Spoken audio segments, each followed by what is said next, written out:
اکبر جیسا کڑیل جوان جانتا ہے میرا بابا لاشوں پہ لاشیں اٹھا رہا ہے، کڑیل جوان کی میت ہے، لہذا مدد کو نہیں پکارا، بابا میرا سلام لے لیجئے، یا بتاؤ علیکم منا السلام، اے میرے بابا میرا آخری سلام لے لیجئے۔ اب حسین کے کانوں میں جب یہ صدا آئی نا تو یہ تو ہم جانتے ہیں کہ عباس جا چکے، کمر جھک گئی، عباس کے جانے سے تاریخ میں ہے کہ ادھر عباس گھوڑے پہ بیٹھے، ادھر کمر تھام کے زمین پہ حسین بیٹھ گئے، کمر جھک گئی تھی حسین۔ لیکن جب کڑیل جوان نے پکارا تو جس طرح غم یوسف میں رونے پر یعقوب کی نگاہیں کمزور پڑ گئی نا، اپنے یوسف کربلا علی اکبر کو مقتل میں زخموں کی تاب نہ لا کر آواز جب سنی نا تو آنکھوں کے سامنے حسین کے اندھیرا چھا گیا۔ 3 دن کا پیاسا ہے حسین، 3 دن کا بھوکا ہے حسین، 3 دن سے لاشوں پہ لاشیں آج اٹھا رہا ہے، صبح سے لاشوں پہ لاشیں اب اس عالم میں جب کڑیل جوان نے پکارا نا تو جھکی ہوئی کمر ہے، آنکھوں کے سامنے اندھیرا ہے اور سامنے مقتل میں جانا ہے۔ یہی وجہ ہے کہ حسین چلتے چلتے کبھی گر جاتے ہیں، جب گر جاتے تھے نا تو کبھی گھٹنوں کے بل کیونیوں کے بل، جیسے ایک بچہ اپنی ماں کی گود کی طرف پڑتا ہے، اس طرح حسین پڑھتے ہوئے مقتل میں آئے۔ ایک مرتبہ علی اکبر کے جب قریب پہنچے تو دیکھا علی اکبر اپنا سینہ سختی سے بھیجے ہوئے، ہاتھ لگایا، کہا میرے لال یہ سینے پہ ہاتھ کی سختی، کہا بابا سینے میں برچھی کی انی ٹوٹ گئی۔ انی ٹوٹ جانے کا مطلب سمجھتے ہیں؟ تیر نیزہ دونوں میں فرق ہے۔ جیسے جیسے یہ آپ جانتے ہیں تو تیر نہیں لگا ہے، نیزہ لگا، اس کا پھل بڑا ہوتا ہے، جب وہ سینے میں جا کے چبھ جائے تو وہ باہر نہیں آتا۔ میرے لال ہاتھ کو ہٹایا، امام حسین نے کوشش کی اپنے کڑیل جوان کے سینے سے برچھی کا پھل آستینوں کو پلٹا، یا علی کہہ کے جب نکالا تو برچھی کے ساتھ علی اکبر کے کلیجہ اس عالم میں حسین نے اپنے علی اکبر کے کلیجے سے خون کا فوارہ دیکھا۔ اور اب آپ یہ بھی سنتے ہیں نا کہ حسین اس لاشے کو مقتل سے جب لائے۔ اب میں آپ سے پوچھنا چاہتا ہوں، اگر آپ رونے پہ آمادہ ہیں، اللہ آپ کو کوئی نعمت دے، کوئی آنکھوں پہ رحمت نازل کرے، خدا آپ کو اس کا اجر دے، اس کی جزا دے۔ اب سن لینا، خدا کی قسم جو میں جملہ دینے جا رہا ہوں، جس کی کمر جھکی ہوئی ہو، جس کی آنکھوں سے نہ دکھائی دے رہا ہو، اس کے سامنے 18 برس کا کڑیل جوان بیٹھا، اس کا لاشا پڑا ہو، وہ اٹھائے کیسے؟ تاریخ سے پوچھنے پہ مجبور تھا کہ تاریخ یہ بتا کہ حسین نے یہ لاشا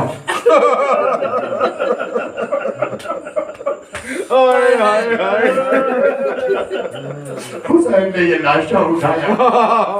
جانتے ہو میں نے تاریخ سے جب پوچھا تو کیا جواب آیا؟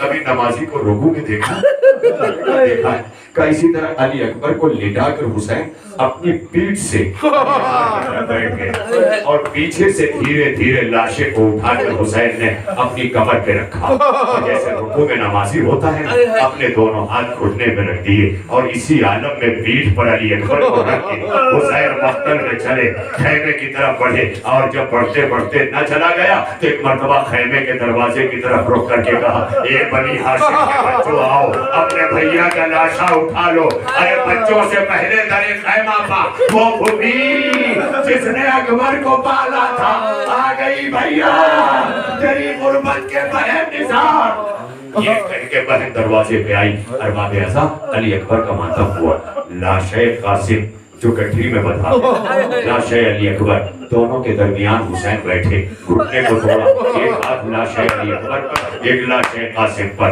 سر آسمان کی طرف اٹھا کے حسین کہتے ہیں، واہ غربتا، واہ غربتا، حسین غریب ہو گیا۔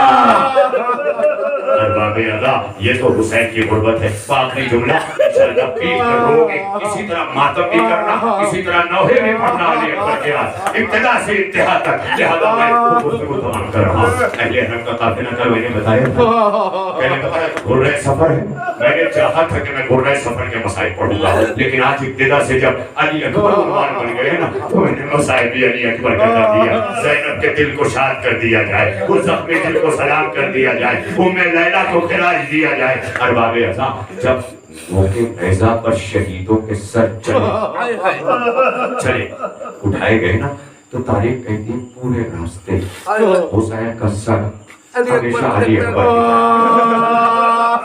ابھی آپ سنتے ہو نا کہ علی اکبر رسول اللہ کی شبیہ تھے، گویا سر کٹانے کے بعد بھی حسین کی نگاہ رسول اللہ کی طرف، لہذا دیکھتے رہے۔ جب یہ قافلہ شام کے قریب، ابھی شام آنے والا، باب الساعات سے پہلے ایک عیسائی بستی آئی، اس بستی کے قریب اہل حرم کا قافلہ رکا۔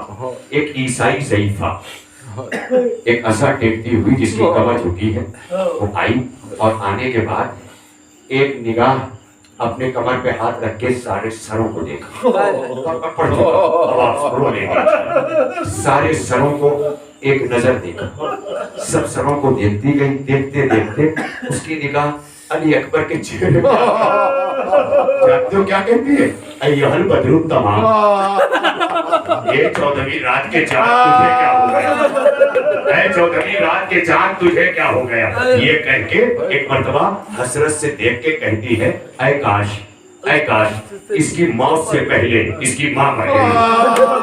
مر چکا ارباب اللہ جب یہ جملہ کہا ہے کاش اس کی موت سے پہلے اس کی ماں مر گئی ہو، ناکے سے ام لیلا نے آواز دی اے بی بی ایسا نہ کہو اس کی ماں زندہ ہے، میں ام لیلا اپنے علی اکبر کی ماں ہوں، میں اللہ لعنت اللہ کے عمر الظالمین